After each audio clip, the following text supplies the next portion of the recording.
सभी बच्चों को नमस्कार। बच्चों, आज हम कक्षा 11वीं फिजिक्स अध्याय 7 गुरुत्वाकर्षण इसके अंतर्गत गुरुत्वीय स्थितिज ऊर्जा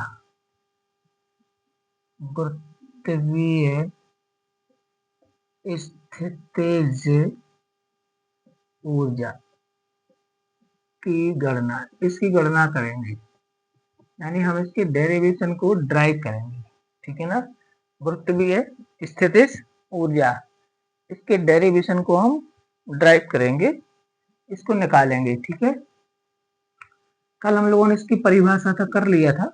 हमने पढ़ा था कि अनंत से किसी वस्तु को गुरुत्वीय क्षेत्र के किसी बिंदु तक लाने में जो कार्य करना होता है उसे हम उस बिंदु पर गुरुत्वीय स्थितिज ऊर्जा कहते हैं।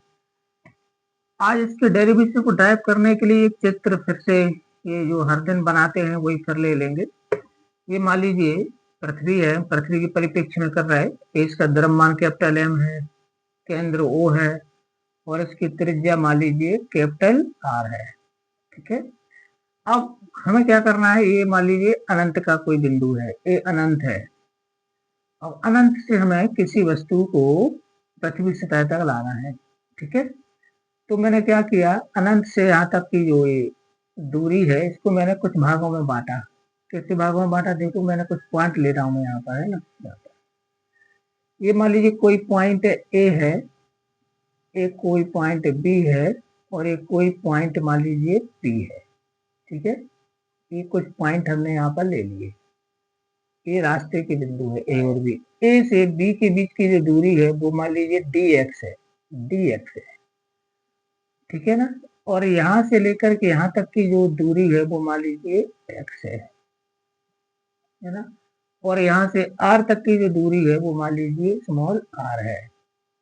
ये कितने पॉइंट ले लिए हमने, अनंत है ए और बी, अनंत और पृथ्वी के बीच के कोई दो सन्निकट बिंदु है, एक दूसरे के पास में है, इनके बीच की दूरी dx मतलब अल्फ है। p पृथ्वी के केंद्र से स्मॉल r दूरी पर कोई पॉइंट है और हमें इस बिंदु P पर मान लीजिए गुरुत्वीय स्थितिज ऊर्जा की गणना करनी है। ठीक है। तो और ये पृथ्वी का केंद्र हो गया। चलिए अब शुरू करते हैं। अपन लिखते हैं यहाँ पर कि माना पृथ्वी का द्रव्यमान कैपिटल M तथा त्रिज्या कैपिटल R है। ठीक है। माना पृथ्वी का द्रव्यमान कैपिटल M और त्रिज्या कैपिटल R है। इसके गुरुत्वीय क्षेत्र में, इसके गुरुत्वीय क्षेत्र में केंद्र O से स्मॉल r दूरी पर कोई बिंदु P है, कोई बिंदु P है, ये वाला है ना, जिस पर गुरुत्वीय स्थितिज ऊर्जा का मान ज्ञात करना है। ठीक है। ये है हमारे पास, ये पढ़ने इसकी थोड़ी सी इंट्रोडक्शन जमा ली कि पृथ्वी का द्रव्यमान M है, त्रिज्या कैपिटल R है और इसके केंद्र O से स्मॉल r दूरी पर कोई बिंदु P है जिस पर हमें गुरुत्वीय स्थितिज ऊर्जा ज्ञात करनी है। क्लियर हो गया। इस पर ज्ञात करनी है तो कैसे ज्ञात करेंगे, हम अनंत से किसी पिंड को P तक लाएंगे। तो लिखते हैं इसके लिए अनंत से किसी पिंड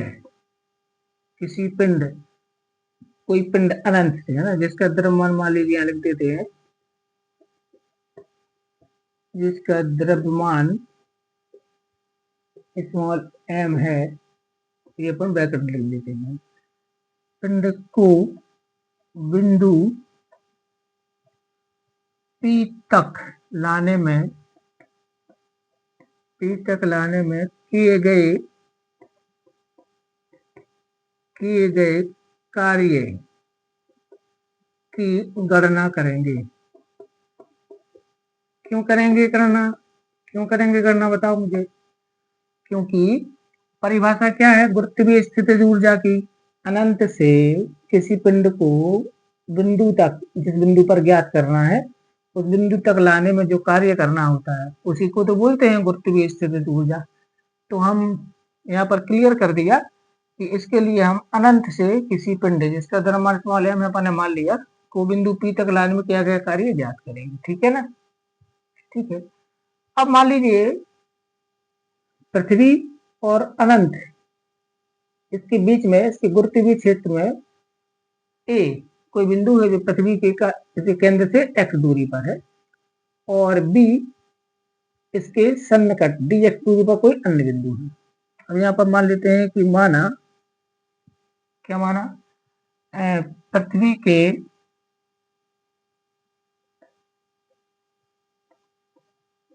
गुरुत्वीय क्षेत्र में, माना पृथ्वी के काय में गुरुत्वीय क्षेत्र में केंद्र से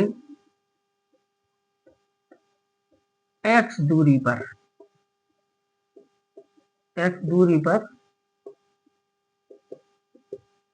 कोई बिंदु A है,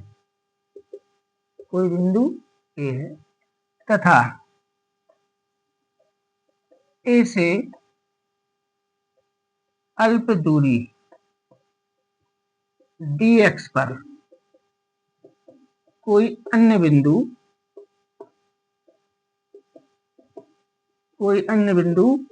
B है। ठीक है ना, यहाँ लिख देना चित्र से स्पष्ट है या चित्र में स्पष्ट है। ये चीज जो मैं आपको लिख रहा हूँ कि कहाँ पर है, चित्र में स्पष्ट है, क्लियर है। ठीक है ना, तो क्या लिखा अपन ने कि माना पृथ्वी के गुरुत्वीय क्षेत्र में केंद्र से x दूरी पर कोई बिंदु A है तथा A से अल्प दूरी dx पर कोई बिंदु B है।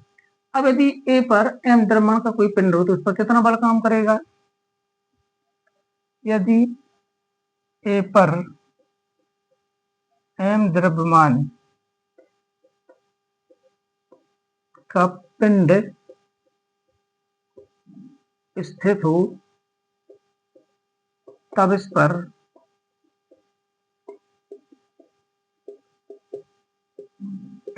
लगने वाला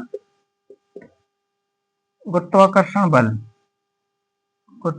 बल कितना लगेगा, तो लगेगा F equal to G M M बटे एक्स स्क्वायर। कितना बल काम करेगा, क्यों, क्योंकि केंद्र से बिंदु ए की दूरी x है ना, तो न्यूटन के नियम से इतना बल काम करेगा। अब यदि इस पिंड को ए से बी तक लाएं तो कितना कार्य करना पड़ेगा। इस पिंड को ए से बी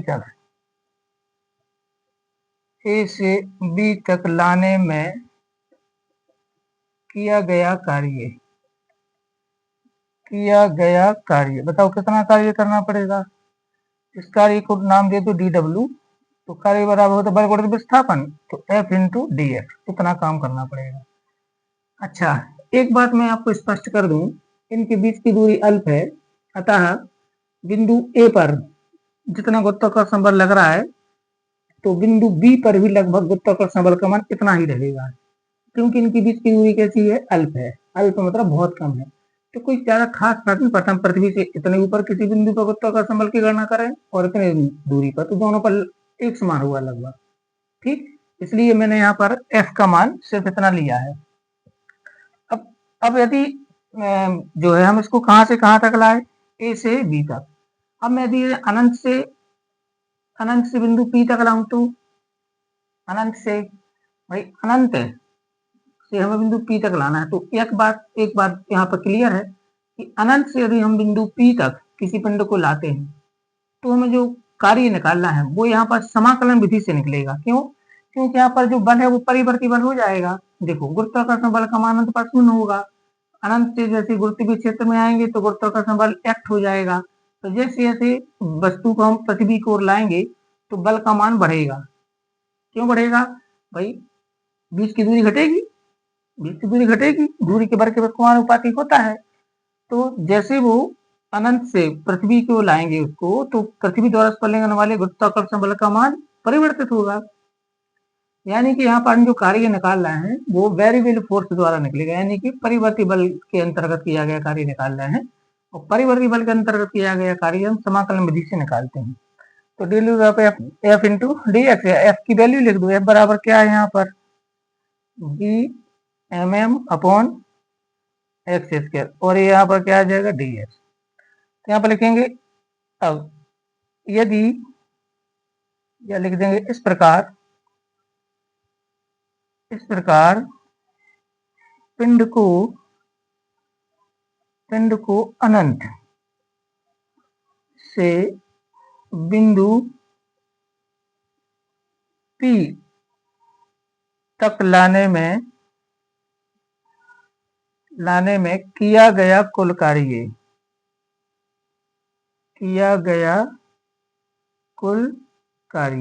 कितना हो जाएगा?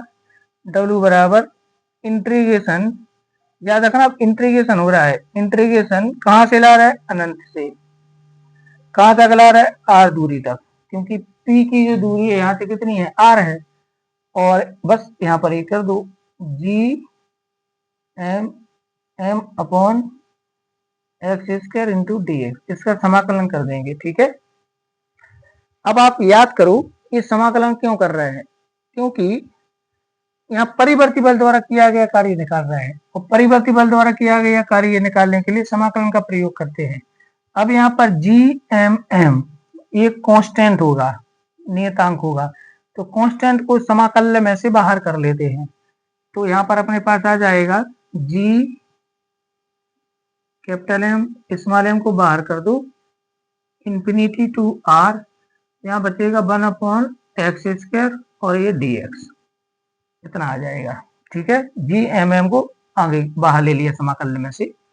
अब यहाँ पर समाकलन करना है हमें, तो यहाँ पर आ जाएगा हमारा G M M integration infinity to R, इसको एक्स टू दी पावर -2 कर देते हैं और ये डी एक्स हो जाएगा। अब आपको याद होगा समाकलन के सूत्र लिखे थे। ठीक है, तो समाकलन के सूत्र में लिखा था एक्स घात एन का समाकलन होता है एक्स घात N plus 1 upon N plus 1,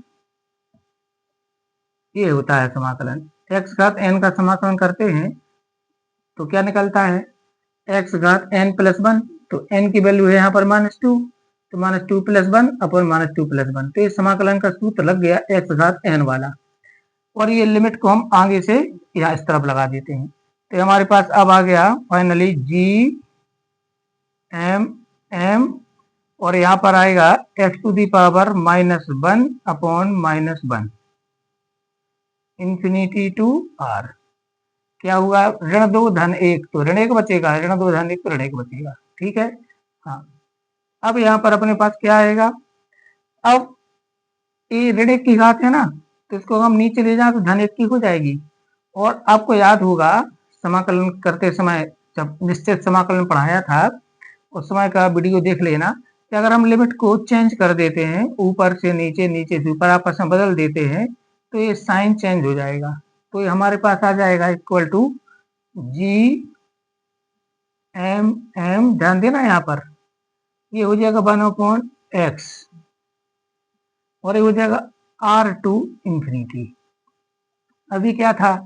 infinity to r, अब क्या हो गया? r to infinity. बात समझ में आई? अगर नहीं भी करेंगे तो मैं माइनस को बाहर लगा देता हूँ तो भी हो जाएगा। जैसे अगर आपको ये चीज समझ नहीं आ रही है तो आप ऐसे ही रहने दो, इंफिनिटी टू आर, मतलब नहीं चेंज करना है तो ऐसे ही रहने दो, इंफिनिटी टू आर। तो ये माइनस बाहर लगा दो, ये मैंने माइनस को बाहर लगा दिया, ये जो माइनस यहाँ पर था ना ये मैंने बाहर लगा दिया, और ये एक्स का धन 1 को नीचे लाएंगे तो एक्स का धन 1 हो जाएगी। अब लिमिट ले लीजिए, तो minus G M M limit ले लो। तो लिमिट लेने का नियम क्या होता है? Upper limit minus lower limit. तो एक बार यहाँ पर लिखेंगे 1/r, माइनस में लिखेंगे 1/इन्फिनिटी, ये लिमिट ले ली हमने। अब 1/इन्फिनिटी बराबर 0 होता है, 1/इन्फिनिटी इक्वल टू होता है 0, तो आंसर आ गया -GMM 1/R, और ये माइनस क्या आएगा, 0 आएगा। 1/इन्फिनिटी इक्वल टू 0।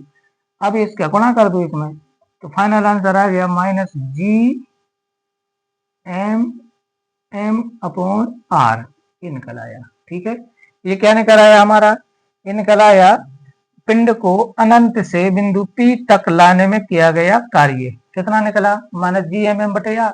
आप याद करो, ऐसी कार्य को तो बोलते हैं गुरुत्वीय स्थितिज ऊर्जा। ये गुरुत्वीय स्थितिज ऊर्जा का डेरिवेशन हो गया। तो नीचे क्या लिख देंगे, इस प्रकार बिंदु P पर पिंड की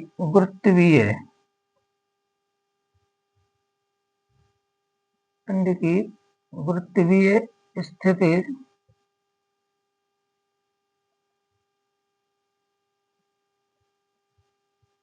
ऊर्जा हो जाएगी हमारे पास U बराबर, इसको U लिख दो, इक्वल टू -GMM/R,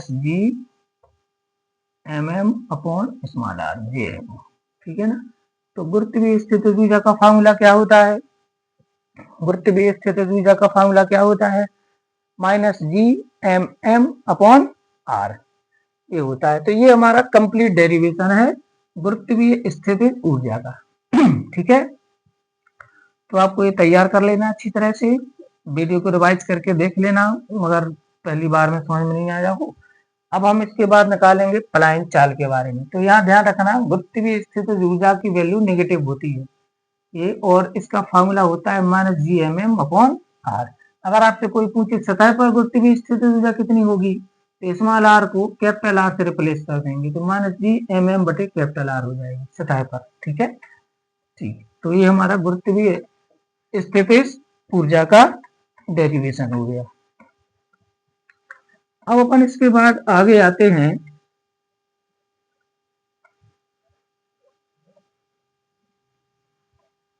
अब हम आगे आते हैं कि क्या होता है, ये डेरिवेशन कैलकुलेशन तो नहीं है हमारे लिए कोर्स में, लेकिन हम आपको समझा देते ऐसे कि जैसे पृथ्वी की सतह है, ये पृथ्वी का केंद्र हो गया, वो पृथ्वी का द्रव्यमान कैपिटल M है, ये बिंदु A है और ये बिंदु B है, और A से B तक की जो ऊर्ध्वाधर ऊंचाई है वो कितनी है, 6, और पृथ्वी का त्रिज्या मान लीजिए कैपिटल R है। ठीक है ना, अब यदि किसी वस्तु को हम मान लें कि A पर रखा है, A पर, तो उसकी A पर गुरुत्वीय स्थितिज ऊर्जा कितनी होगी, U की वैल्यू A पर होगी -GMM/R², इतनी होगी, है ना। पृथ्वी की सतह पर गुरुत्वीय स्थितिज ऊर्जा इतनी होती है, हम जानते हैं इसको। ठीक है, अब यदि B पर पूछे तो B पर इसका मान कितना होगा, तो होगा -GMM/R+H का होल स्क्वायर, R+H, सॉरी इसका नहीं आता है इसमें, सॉरी फॉर दैट, ये आ गया। ठीक, तो यहाँ से यहाँ तक की जो ऊंचाई है वो कितनी हो जाएगी, यहाँ से यहाँ तक R है, यहाँ से यहाँ तक है R+H। अब यदि मैं UB में से UA को घटाऊं, माने मैं देखूं कि जब मैं किसी वस्तु को A से B तक ले गया उठा करके, तो उसकी गुरुत्वीय स्थितिज ऊर्जा में क्या परिवर्तन हुआ, तो जब UB में से A घटाते हैं तो आंसर निकलता है MGH, क्या निकलता है, मैं यहाँ पर कैलकुलेट नहीं कर रहा हूँ इसको, मैं सिर्फ आपको बता रहा हूँ। इस प्रकार आपको ध्यान रखना है कि जो MGH है, जो गुरुत्वीय स्थितिज ऊर्जा में वृद्धि का सूत्र है, हम इसको जहाँ पर कार्य, ऊर्जा और शक्ति वाला अध्याय पढ़ा है, तो उसमें अपन ने लिखा हुआ है कि पृथ्वी सतह से h ऊंचाई पर गुरुत्वीय स्थितिज ऊर्जा इतनी होती है, तो एक्चुअली इतनी होती नहीं है, इतनी से वृद्धि होती है, और हम सतह पर गुरुत्वीय स्थितिज ऊर्जा को शून्य ले लेते हैं, लेकिन होती नहीं है, सतह पर गुरुत्वीय स्थितिज ऊर्जा इतनी होती है सतह पर, और सतह से ऊपर उठेंगे तो वो बढ़ती है, तो वृद्धि होती है इतनी। तो याद रखना, पृथ्वी सतह से यदि किसी वस्तु को h ऊंचाई तक उठाएं तो गुरुत्वीय स्थितिज ऊर्जा में MGH वृद्धि होती है, ये वृद्धि के तौर पर ध्यान रखना है आपको। ठीक है ना, और सतह पर अगर गुरुत्वीय स्थितिज ऊर्जा पूछी जाए तो -GMM/R कितनी होती है, h ऊंचाई पर फिर इतनी हो जाती है, घटाते हैं तो ये आंसर आता है। ठीक, अब अपने पास आता है पलायन चाल के बारे में, ठीक है ना। अब हम पलायन चाल पढ़ेंगे। पलायन चाल, पलायन चाल मोस्ट इंपॉर्टेंट है इस अध्याय का, मोस्ट इंपॉर्टेंट है, मोस्ट इंपॉर्टेंट है पलायन चाल, ठीक है ना। पलायन चाल क्या कहलाती है ये अपन को यहाँ से जानना है। सोचिए हम किसी पत्थर को ऊपर की ओर फेंकें, मैंने अपनी दम लगाई, वो पत्थर पता चला ये पृथ्वी है, मैंने पत्थर फेंका यहाँ से तो इतने ऊपर गया और लौट आया। एक पत्थर फेंका इतने ऊपर गया, और जोर से फेंका मैंने तो और ऊपर गया फिर लौट आया, और जोर से फेंका और ऊपर गया लौट आया। अब हम पत्थर को सोचिए इतनी जोर से फेंकें कि लौटे ना, लौटे ही ना, लौटे ही ना, पृथ्वी से ब्रह्मांड में चला है, जोर से फेंकना है। बात समझ में आ रही ना। भाई पहले मैंने पत्थर को फेंका, ये यहाँ पर गिर गया, इतने ऊपर तक गया, ठीक है ना। फिर मैंने थोड़ा और जोर से फेंका तो इतने ऊपर तक गया, और जोर से फेंका, पूरी दम लगा दी, इतने ऊपर तक गया। अब यदि ऐसा हो जाए कि हम पत्थर को इतनी जोर से फेंकें कि वह वापस ही ना आए पृथ्वी पर, पृथ्वी पर वापस ही ना आए, वह पृथ्वी के गुरुत्वीय क्षेत्र को पार कर जाए, अनंत पर चला जाए, तो इस स्थिति में उसको जिस चाल से फेंका जाता है उसे पलायन चाल कहते हैं। माने वह न्यूनतम चाल जिससे किसी वस्तु को पृथ्वी सतह से ऊपर की ओर फेंकने पर वह पृथ्वी के गुरुत्वीय क्षेत्र को पार कर जाता है और लौट कर पृथ्वी पर वापस नहीं आता, पलायन चाल कहलाती है। ये पलायन चाल की डेफिनेशन, ठीक है, यहाँ पर लिख देते हैं। क्या है पलायन चाल? वह न्यूनतम चाल, वह न्यूनतम चाल जिससे किसी पिंड को, जिससे किसी पिंड को पृथ्वी तल से ऊपर की ओर, ऊपर की ओर फेंकने पर, ऊपर की ओर फेंकने पर वह पृथ्वी के गुरुत्वीय क्षेत्र, पृथ्वी के गुरुत्वीय क्षेत्र से बाहर निकल जाता है,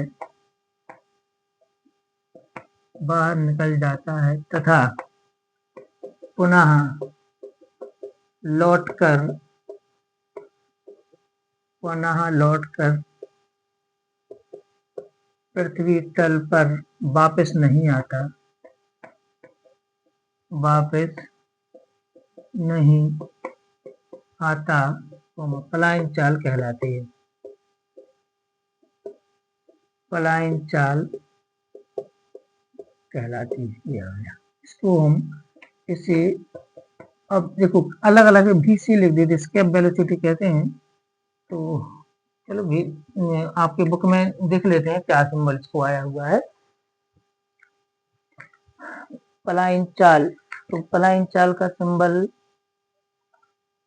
वैसे भी इसको BS, स्केप वेलोसिटी इंग्लिश में बोलते हैं, स्केप वेलोसिटी, तो BS इसको लिख देते हैं। लेकिन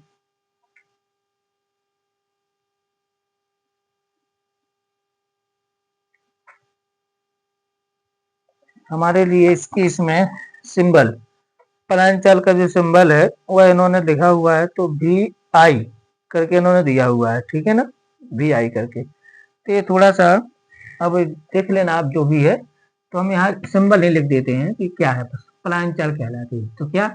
वह न्यूनतम चाल जिससे किसी पिंड को पृथ्वी तल से ऊपर की ओर फेंकने पर वह पृथ्वी के गुरुत्वीय क्षेत्र से बाहर निकल जाता है तथा पुनः लौटकर पृथ्वी तल पर नहीं आता, पलायन चाल कहलाती है, ठीक है। तो एक और ध्यान रखना कि इस, अगर मैं इसको मान लीजिए VS से प्रदर्शित करते हैं, VS से, स्केप, इसके इंग्लिश में बोलते हैं स्केप वेलोसिटी, VS लिख देते हैं, ठीक है ना। तो VS इक्वल टू, इसका फॉर्मूला होता है पलायन चाल का, VS इक्वल टू √2GR, इसका फॉर्मूला होता है। पलायन चाल का फॉर्मूला क्या होता है? VS इक्वल टू √2GR, ये इसका फॉर्मूला है पृथ्वी तल के लिए। इसका फॉर्मूला R पृथ्वी की त्रिज्या है और स्मॉल g गुरुत्वीय त्वरण है, ठीक। तो ये होता है VS की वैल्यू। तो इसको मैंने VS पलायन चाल को एस्केप वेलोसिटी बोलते हैं इंग्लिश में, तो VS से प्रदर्शित कर दिया। ठीक है, अब पृथ्वी तल पर जब हम कैलकुलेट करते हैं आर का जी का मान लिखकर, तो पृथ्वी तल पर इसका मान, पृथ्वी तल पर इसका मान कितना होता है, तो इसका मान देखो 11.2 किलोमीटर प्रति सेकंड होता है। ये आपको वैल्यू याद रखनी है, ये वैल्यू याद रखनी है। ठीक है ना, क्या होता है 11.2 किलोमीटर प्रति सेकंड। माने यदि आप किसी वस्तु को 11.2 किलोमीटर प्रति सेकंड की चाल से फेंकें, मतलब कैसा फेंकना है कि उसको है 1 सेकंड में लगभग 11.2 किलोमीटर चली जाए, 1 सेकंड में इतनी जोर से फेंकना है कि 1 सेकंड में कितनी जाना चाहिए 11.2 किलोमीटर।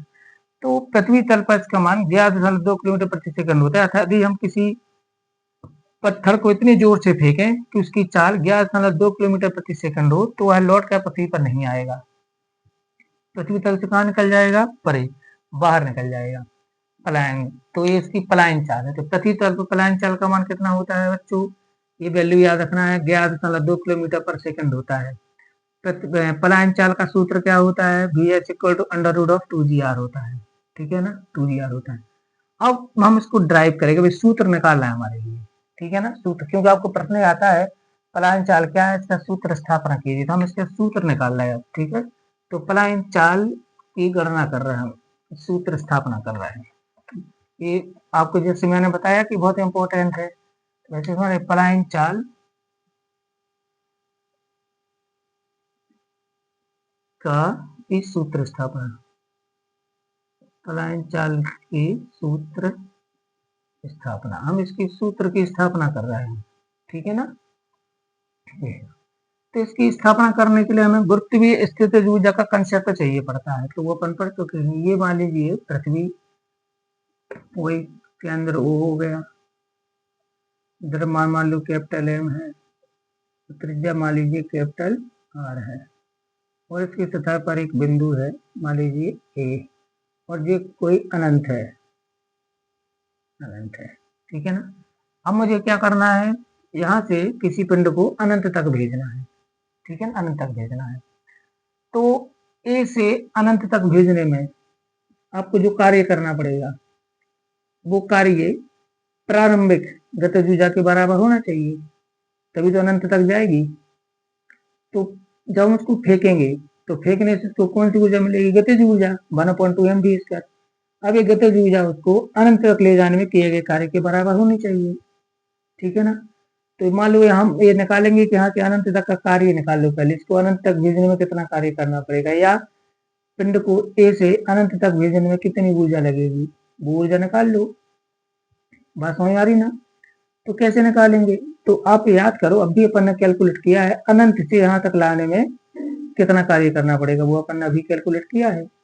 तो अनंत से यहाँ तक लाने में कितना कार्य करना पड़ेगा, -GM/m/r, इतना कार्य करना पड़ेगा। गुरुत्वीय स्थितिज ऊर्जा इसी को तो बोलते हैं।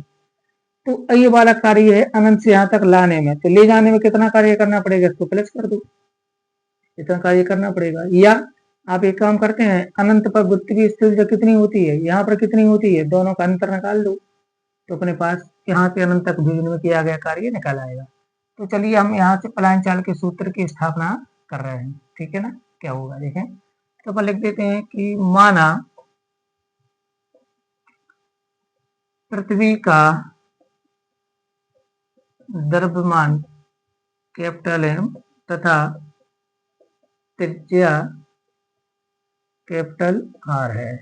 ठीक है ना, तब इसकी सतह के किसी बिंदु A पर स्मॉल m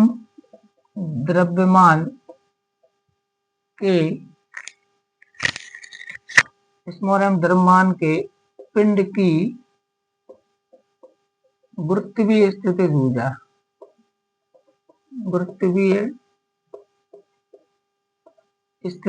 ऊर्जा कितनी होगी, इसको मान लेते हैं, मान लो U1 है, तो U1 की वैल्यू होगी -GM/m एम एम बटे आर इतनी होगी।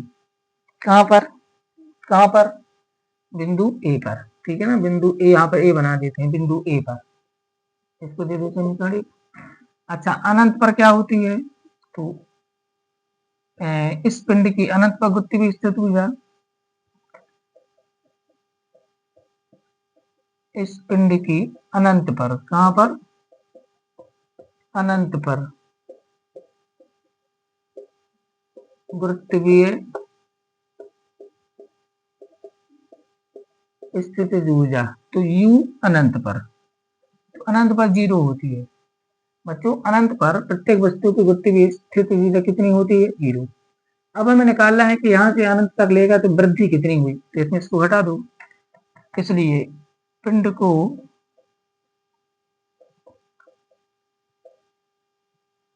पृथ्वी सतह से अनंत तक ले जाने पर उसकी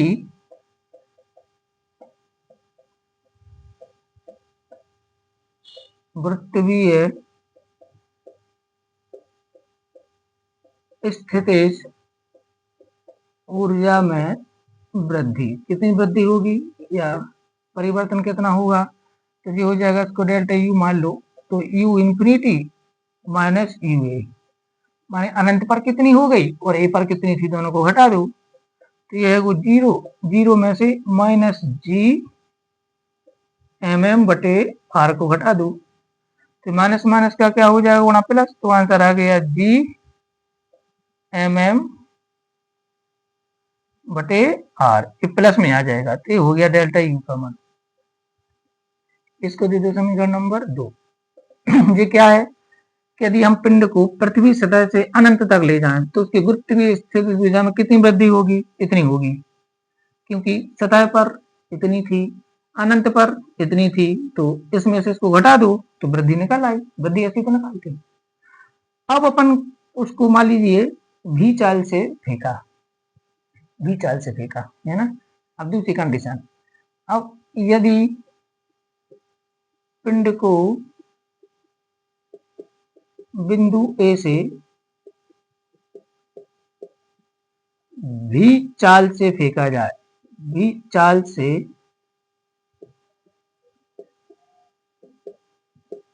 फेंका जाए, ठीक है ना, तब उसकी प्रारंभिक गतिज ऊर्जा क्या हो जाएगी, ई बराबर 1/2 mv², ये होगी, ठीक है ना, ये हो जाएगी उसकी प्रारंभिक गतिज ऊर्जा, कितनी हो जाएगी, 1/2 mv²। अब यदि यह चाल क्रांतिक चाल, सॉरी पलायन चाल के बराबर है, अपन इसको किस चाल से फेंका, भी चाल के, अब यदि ये चाल क्रांतिक चाल, सॉरी पलायन चाल के बराबर है, तो ये जो ऊर्जा है ये इस ऊर्जा के बराबर हो जाएगी, क्यों, क्योंकि पलायन चाल क्या कहलाती है, जिससे फेंकने पर वह अनंत पर पहुंच जाती है, यानी वापस नहीं आती है। तो यदि भी काय के बराबर है, भी एस के बराबर, माने यदि उसकी प्रारंभिक चाल क्रांतिक चाल के बराबर है, तब तब प्राप्त गतिज ऊर्जा जो है वह अनंत गुरुत्वीय स्थिति ऊर्जा वृद्धि के बराबर होगी। तो हम इन दोनों की तुलना कर देंगे, तो यहाँ लिख देते हैं कंडीशन, यदि प्रारंभिक चाल, यदि प्रारंभिक चाल भी काय के बराबर है, पलायन चाल, पलायन चाल को अपन क्या लिख देंगे, भी एस, पलायन चाल भी एस के बराबर है, कि कैसी है, बराबर है, तब तब क्या होगा, तब क्या होगा, बहुत गजब की बात है, तब क्या होगा, यदि उसकी जो प्रारंभिक चाल है वह क्रांतिक चाल के बराबर है, तब ये जो गतिज ऊर्जा है, तब उसकी गतिज ऊर्जा, कौन सी ऊर्जा, गतिज ऊर्जा, गतिज ऊर्जा कितनी होगी यहाँ पर, 1/2 एम वी एस स्क्वायर इतनी हो जाएगी, कितनी हो जाएगी तेरी ऊर्जा, पहले कितनी थी 1 एम वी स्क्वायर। अब v को अगर मैं वी एस के बराबर कर दूं तो इतनी हो जाएगी 1 एम वी एस स्क्वायर, ठीक है ना। तब उसकी गतिज ऊर्जा जे गुरुत्वीय स्थित ऊर्जा में वृद्धि, ये है समीकरण 2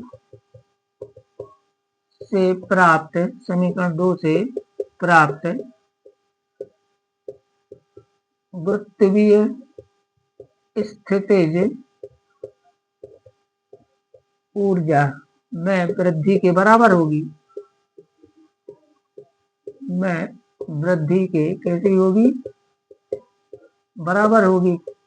क्यों? क्योंकि हम जानते हैं ऊर्जा संरक्षण नियम कहता है ऊर्जा को ना तो उत्पन्न किया जा सकता है ना ही नष्ट किया जा सकता है। क्या होता है फिर, एक रूप से दूसरे में परिवर्तित होती है। जब हम उसको पृथ्वी तल के ऊपर फेंकेंगे तो उसकी गुरुत्वीय स्थितिज ऊर्जा बढ़ेगी, गतिज ऊर्जा घटेगी। तो एट लास्ट जब अनंत पर पहुंचेगी ना, तो उसकी जो प्रारंभिक चाल पलायन चाल वी एस के बराबर है, तब उसकी गतिज ऊर्जा यानी कि जे समीकरण 2 से प्राप्त गुरुत्वीय स्थितिज वृद्धि के बराबर होगी, मान इसके बराबर होगी। तो इसलिए इनकी तुलना कर दो, तो 1/2 एम इंटू वी एस का स्क्वायर। अब यहाँ पलायन चाल है वी, स्केप वेलोसिटी, ठीक है ना। तो इक्वल टू क्या आ जाएगा हमारे पास, जी एम एम बटे आर स्क्वायर, आर इसके बराबर हो जाएगी, ठीक है ना। अब यहाँ स्मॉल एम से स्मॉल एम कट गया, तो यहाँ से 2 का 13 गुणा कर देंगे तो वी एस का स्क्वायर इक्वल टू क्या आ जाएगा, 2 का 13 गुणा हो जाएगा 2 जी एम बटे आर, इतना हो जाएगा। समझ आ गया? हाँ आ गया। अब जरा ये देखो स्मॉल जी का मान क्या होता है, स्मॉल जी इक्वल टू होता है जी एम बटे आर स्क्वायर, ये होता है ना। अगर मैं यहाँ से जी एम का मान निकालूं तो जी एम बराबर क्या आ जाएगा, इसके बराबर आ जाएगा जी आर स्क्वायर, इसका यहाँ तेरा गुणा हो जाएगा। तो जी एम की वैल्यू क्या निकला है, जी आर स्क्वायर, तो यहाँ लिख दो जी एम की जगह पे। तो V S square equal to क्या आ जाएगा, 2 जी आर स्क्वायर बटे आर। अब आर से स्क्वायर कट गया, तो V S square equal to क्या आ गया, 2 जी आर। तब यहाँ से स्क्वायर हटाएंगे तो वहां पर क्या लग जाएगा, स्क्वायर रूट हट लग जाएगा, वर्गमूल लग जाएगा। तो वी एस इक्वल टू क्या आ गया, under root of 2 G R, under root 2 G R. यही पलायन चाल का सूत्र है, ठीक है ना, लिख देना है, यही पलायन चाल का, पलायन चाल का सूत्र है, ठीक है बच्चों, यही पलायन चाल का सूत्र है। तो जी हमने क्या है, सूत्र को ड्राइव कर दिया। ठीक, एक बार फिर से मैं आपको इसको रिवाइज कर दूं। पलायन चाल का सूत्र स्थापना, तो माना पृथ्वी का द्रव्यमान m तथा त्रिज्या r है, तब इसकी सतह के किसी बिंदु A पर m द्रव्यमान के पिंड की गुरुत्वीय स्थिति ऊर्जा ये होगी। ठीक, अब इस पिंड की अनंत पर गुरुत्वीय स्थिति ऊर्जा इतनी होगी। तो पिंड को पृथ्वी सतह से अनंत तक ले जाने पर उसकी गुरुत्वीय स्थिति में वृद्धि कितनी होगी, इसमें इसको घटा दो, ये आ गया। तो आंसर आया जी एम एम बटे आर। यानी कि अगर हम किसी वस्तु को यहाँ से अनंत तक ले जाना चाहते हैं तो गुरुत्वीय स्थिति ऊर्जा में इतनी वृद्धि होगी या इतना कार्य करना पड़ेगा। यदि पिंड को बिंदु ए से भी चाल से फेंका जाए तब उसकी प्रारंभिक गतिज ऊर्जा इतनी होगी। यदि प्रारंभिक चाल भी पलायन चाल भी एस के बराबर है, ये मान ली भी एस के बराबर है, भी एस को मैंने क्या माना, पलायन चाल, स्केप वेलोसिटी, तब उसकी स्केप स्पीड हो जाएगी, तब उसकी गतिज ऊर्जा हो जाएगी 1/2 एम वी एस स्क्वायर। समीकरण 2 से प्राप्त गुरुत्वीय स्थितिज ऊर्जा में वृद्धि के बराबर होगी, मान इसके बराबर होगी। तो इन दोनों को बराबर कर दो, एम से एम कट गया, तो V S square equal to G M upon R, तो G equal to G M upon R square, और जी एम को लिखेंगे जी आर स्क्वायर, यहाँ से तो जी आर स्क्वायर हो गया, आर से स्क्वायर कैंसिल हो गया तो 2 जी आर आ गया, तो यहाँ से स्क्वायर हटेगा तो स्क्वायर रूट हटेगा लगेगा। तो ये है पलायन चाल का सूत्र। तो ये आपको मोस्ट इंपॉर्टेंट है बच्चों। तो परिभाषा के साथ, परिभाषा भी साथ में आएगी और परिभाषा के साथ आपको ये निकालने को आएगा, ठीक है ना। अब अपन देखते हैं पृथ्वी तल पर पलायन चाल का एक प्रकार से एक छोटी सी घटना हम कर देते हैं। कभी कभी 1-2 नंबर में आपसे वो पूछ लेते हैं, ठीक है ना, तो उसको भी देख लेते हैं। तो क्या निकाल रहे हैं हम, पृथ्वी तल पर पलायन चाल कितनी होती है, हम ये निकाल रहे हैं। ठीक है ना। तो हम जानते हैं पलायन चाल का सूत्र होता है VH इक्वल टू √2GR, यही होता है ना, यही होता है। अब पृथ्वी तल पर आप याद करो जी का मान होता है 9.8 मीटर पर सेकंड स्क्वायर, और पृथ्वी की त्रिज्या होती है 6.4 इंटू 10⁶ मीटर, वही 6400 किलोमीटर अप्रोक्स।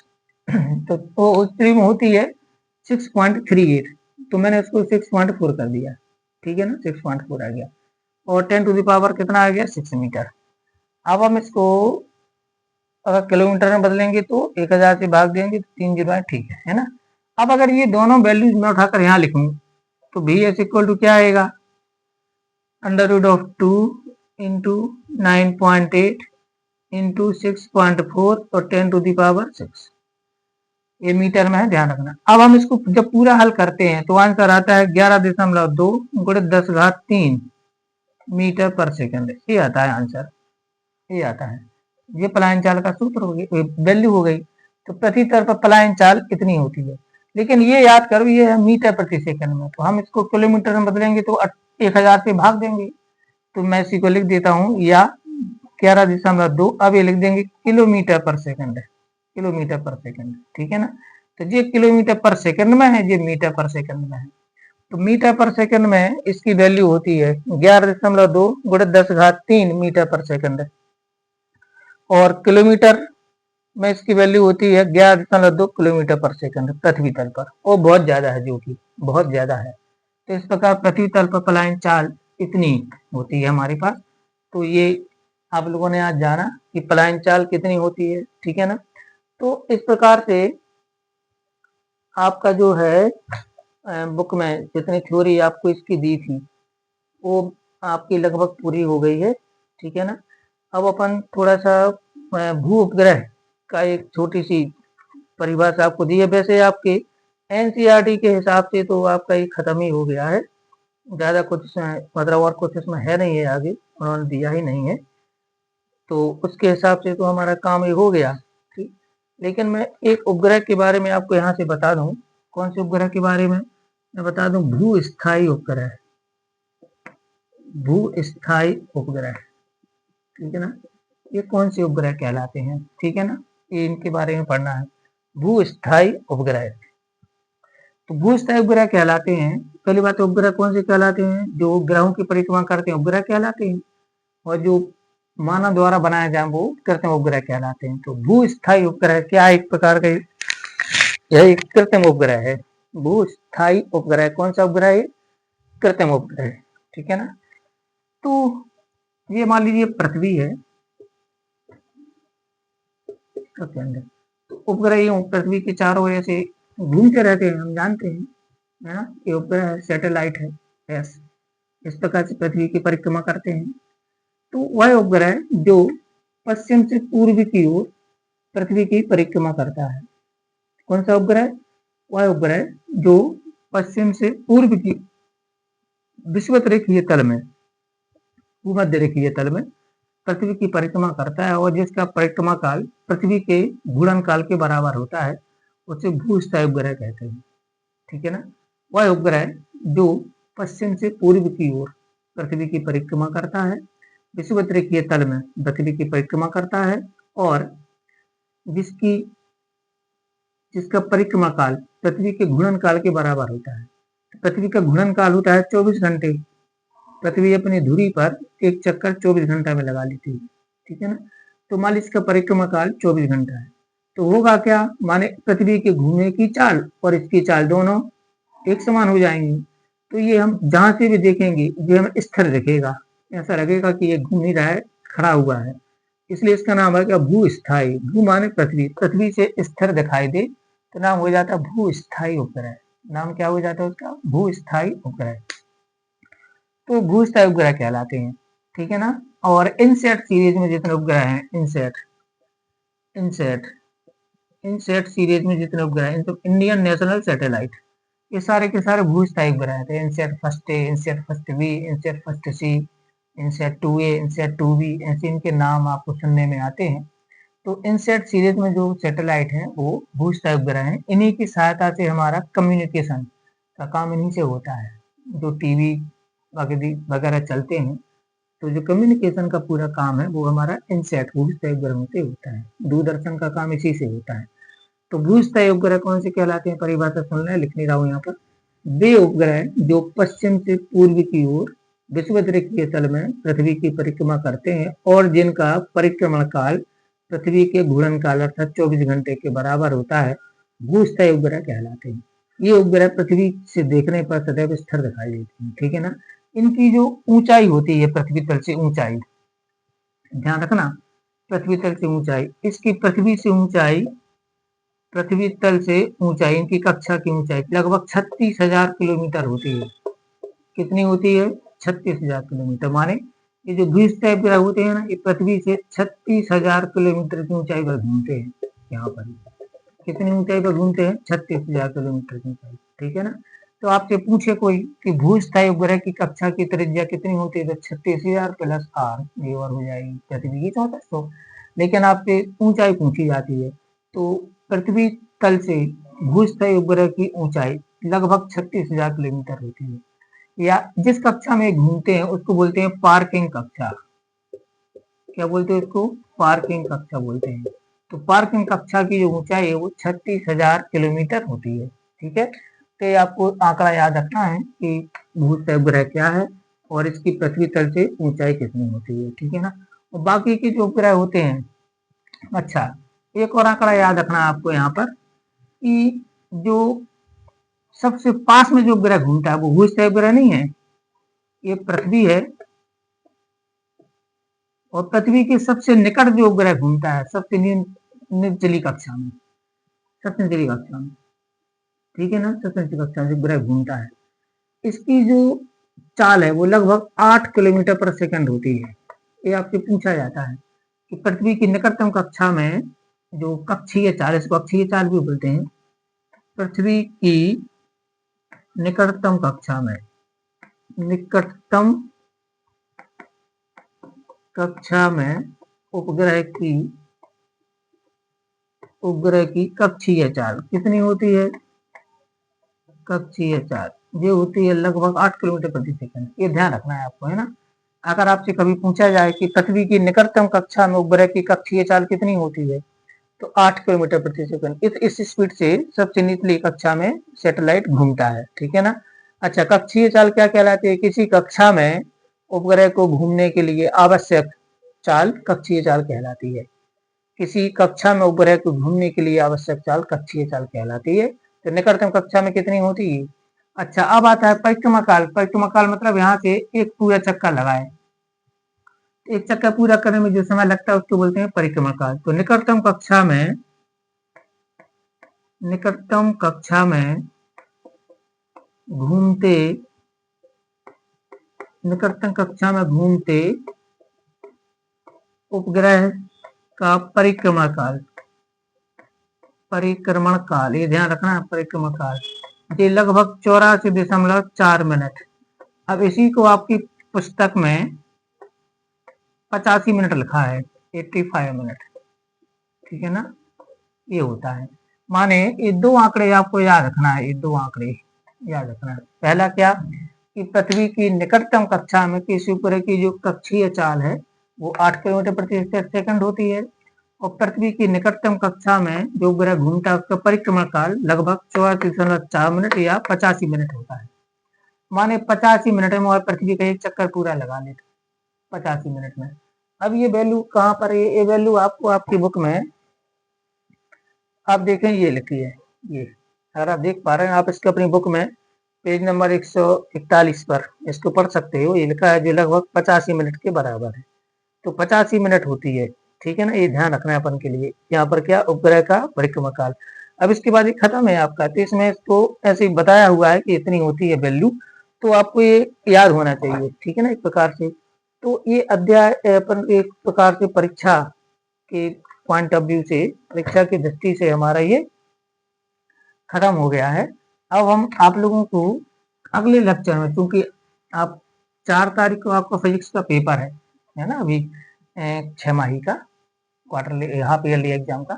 तो मैं अभी आपको 8 अध्याय पर ले चलूंगा, इसमें कोई प्रॉब्लम होंगी तो रिवीजन में आपको चाहे फिर सॉल्व कर देंगे और देख लेंगे। तो ये अध्याय यहाँ पर हम इसको समाप्त करते हैं। थियोरिटिकली पूरा हो गया, बाकी ऑब्जेक्टिव तमाम आपको लगा लेने हैं।